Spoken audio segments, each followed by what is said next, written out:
ಇದು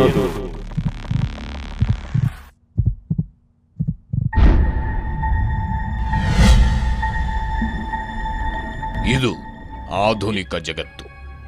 ವೈಜ್ಞಾನಿಕ ಪ್ರಯೋಗಗಳಿಂದ ಅಭಿವೃದ್ಧಿ ಹೊಂದಿದ ಜಗತ್ತು. ವಿಜ್ಞಾನ ತಂತ್ರಜ್ಞಾನದ ಸಹಾಯದಿಂದ ಕ್ಷಣ ಮಾತ್ರದಲ್ಲೇ ಸೃಷ್ಟಿಯ ಸಕಲ ರಹಸ್ಯಗಳನ್ನು ಅರಿಯಬಲ್ಲೆ ಎಂದು ಮನುಷ್ಯ ಭ್ರಮೆಯಿಂದ ಬೀಗುತ್ತಿರುವ ಜಗತ್ತು. ನಮ್ಮನ್ನ ಸೃಷ್ಟಿಸಿರೋ ಪಂಚಭೂತಗಳು ಮನುಷ್ಯನ ಅಹಂಕಾರದ ಪರಮಾವಧಿಯನ್ನ ನೋಡಿ ನಮ್ಮ ಮೇಲೆ ಮುನಿದಿವೆ. ಪ್ರಕೃತಿ ವಿಕೋಪಗಳ ರೂಪದಲ್ಲಿ ಆಗಾಗ ಎಚ್ಚರಿಕೆಯ ಗಂಟೆಯನ್ನೂ ಬಾರಿಸುತ್ತಿವೆ. ಮನುಷ್ಯನ ಅನ್ಯಾಯ, ಅಕ್ರಮ, ದುರಾಚಾರಗಳು ಅವನ ಅಸ್ತಿತ್ವಕ್ಕೆ ಸಂಚಕಾರ ತರುತ್ತಿವೆ. ಅವನನ್ನ ಬಲಿ ತೆಗೆದುಕೊಳ್ಳುತ್ತಿವೆ.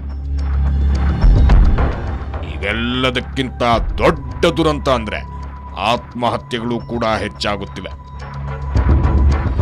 ಈ ರೀತಿಯ ಬಲವಂತದ ಸಾವಿನ ಸಂದರ್ಭಗಳಲ್ಲಿ ಮನುಷ್ಯನ ದೇಹಕ್ಕೆ ಸಾವಿರುತ್ತದೆಯೇ ಹೊರತು ಅವನ ಆತ್ಮಕ್ಕಲ್ಲ. ಪಂಚಭೂತಗಳಿಂದ ಸೃಷ್ಟಿಯಾದ ಆತ್ಮಕ್ಕೆ ಸಾವಿಲ್ಲ. ಹಾಗಾದ್ರೆ ಅಂಥ ಆತ್ಮಗಳು ಎಲ್ಲಿ ನೆಲೆಸಿರುತ್ತವೆ? ಅವು ಮನುಷ್ಯರ ಕಣ್ಣಿಗೆ ಕಾಣುತ್ತವ? ಆತ್ಮಗಳನ್ನ ಪತ್ತೆ ಹಚ್ಚೋದು ಹೇಗೆ ಅನ್ನೋ ಅನೇಕ ಪ್ರಶ್ನೆಗಳಿಗೆ ಸುವರ್ಣ ನ್ಯೂಸ್ ತಂಡ ಉತ್ತರ ಹುಡುಕಲು ಹೊರಟಿತು. ಆತ್ಮ ತನ್ನ ಮುಕ್ತಿಗಾಗಿ ನಿರ್ಜನ ಪ್ರದೇಶಗಳಲ್ಲಿ ಕಾದು ಕುಳಿತಿರುತ್ತದೆ. ಪ್ರೇತಾತ್ಮವಾಗಿ ರೋಧಿಸುತ್ತಿರುತ್ತದೆ. ಇಂಥ ಪ್ರೇತಾತ್ಮಗಳ ಚಿತ್ರೀಕರಣಕ್ಕೆ ಹೋದಾಗ ನಮ್ಮ ತಂಡಕ್ಕೆ ಮೈನವಿರೇಳಿಸುವ ವಿಚಿತ್ರ ಅನುಭವಗಳಾದವು.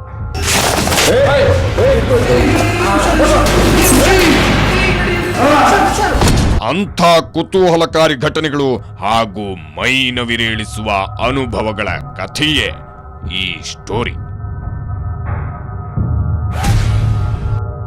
ಪ್ರೇತಗಳು ನಿರ್ಜನ ಪ್ರದೇಶಗಳಲ್ಲಿ ಪಾಳು ಬಂಗಲೆಗಳಲ್ಲಿ ವಾಸ ಮಾಡುತ್ತಿರುತ್ತವೆ ಅನ್ನೋದು ಒಂದು ಸಾಮಾನ್ಯ ನಂಬಿಕೆ. ಇಂಥ ಕಡೆ ವಾಸ ಮಾಡುವ ದೆವ್ವ, ಭೂತ ಮತ್ತಿತರ ಅತಿಮಾನುಷ್ಯ ಶಕ್ತಿಗಳ ಬೆನ್ನು ಹತ್ತಿ ಸತ್ಯಾಂಶವನ್ನು ವೈಜ್ಞಾನಿಕ ಆಧಾರಗಳೊಂದಿಗೆ ಜನರಿಗೆ ಮುಟ್ಟಿಸುವುದು ನಮ್ಮ ಆಶೆ. ಇದಕ್ಕಾಗಿ ನಮ್ಮ ತಂಡ ಬೆಂಗಳೂರಿನ ಹೊರವಲಯದಲ್ಲಿರೋ ಪಾಳು ಬಂಗಲೆಯೊಂದನ್ನ ಗುರುತಿಸಿತು. ನಮ್ಮ ತಂಡ ಭೇಟಿ ನೀಡಿದ್ದ ಪಾಳು ಬಂಗಲೆ ಸುಮಾರು 150 ವರ್ಷಗಳ ಹಿಂದಿನ ಕಟ್ಟಡವಾಗಿತ್ತು. ಆಗಿನ ಕಾಲಕ್ಕೆ ಇದರ ಮಾಲೀಕ ದೊಡ್ಡ ಶ್ರೀಮಂತನಾಗಿದ್ದ.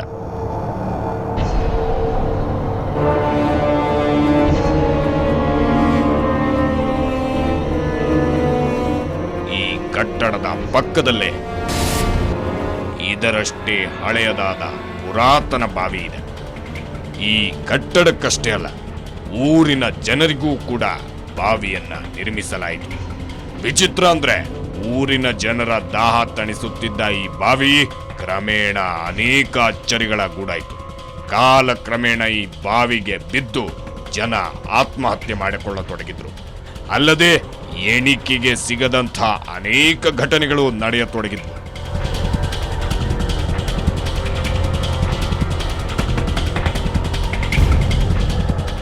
ನೀರಿಗಾಗಿ ಕೊಡವನ್ನು ಹಗ್ಗದ ಮುಖೇನ ಬಾವಿಗೆ ಬಿಟ್ರೆ ಬಿಂದಿಗೆ ಬಾರದೆ ಹಗ್ಗವು ಪೂರ್ತಿ ಗಂಟನ್ನ ಬೆಚ್ಚಿಕೊಂಡು ಹೊರಬರ್ತಿತ್ತು. ಹೀಗೆ ಕ್ರಮೇಣ ಬಾವಿಯ ನೀರು ಕಲುಷಿತಗೊಂಡು ಬಳಕೆಗೆ ಅನರ್ಹವಾಯಿತು. ಬಾವಿಯ ನೀರು ಗಲೀಜಾಗಿದ್ರಿಂದ ಅದನ್ನ ಬಳಸಿದ ಜನ ಕಾಯಿಲೆಗಳಿಗೆ ಗುರಿಯಾದರು. ಸುತ್ತಮುತ್ತ ಅನೇಕ ರೋಗ ರುಜಿನಗಳು ಹರಡಿದ್ವು. ಇಂಥ ವಿಚಿತ್ರ ಘಟನೆಗಳಿಂದ ಬೇಸತ್ತ ಮನೆ ಮಾಲೀಕ ಮನೆಯನ್ನ ಖಾಲಿ ಮಾಡಿದ.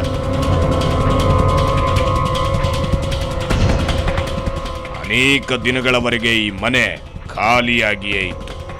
ಕೆಲವು ವರ್ಷಗಳ ನಂತರ ಮನೆ ಮಾಲೀಕರು ಈ ಮನೆಯನ್ನ ರೇಷ್ಮೆ ಇಲಾಖೆಗೆ ಬಾಡಿಗೆಗೆ ನೀಡಿದರು. ಆಗಲೂ ವಿಚಿತ್ರ ಘಟನೆಗಳು ನಡೆಯತೊಡಗಿದ್ವು. ಇಲಾಖೆಯ ಸಿಬ್ಬಂದಿ ಮಾಂಸದ ಆಹಾರ ತಂದ್ರೆ ಅದು ಇದ್ದಕ್ಕಿದ್ದಂತೆ ಖಾಲಿಯಾಗ್ತಿತ್ತು.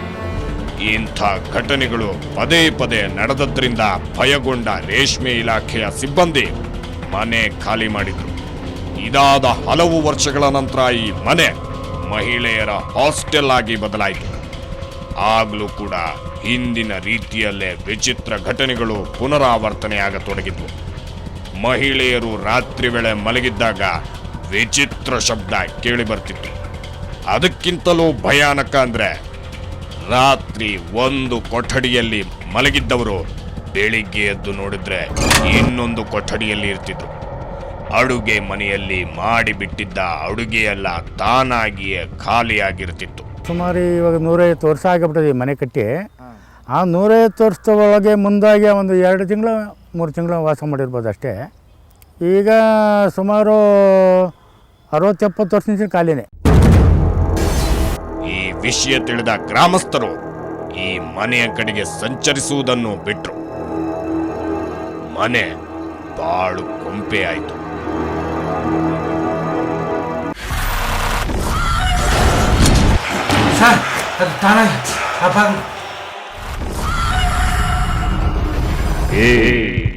ಏನದು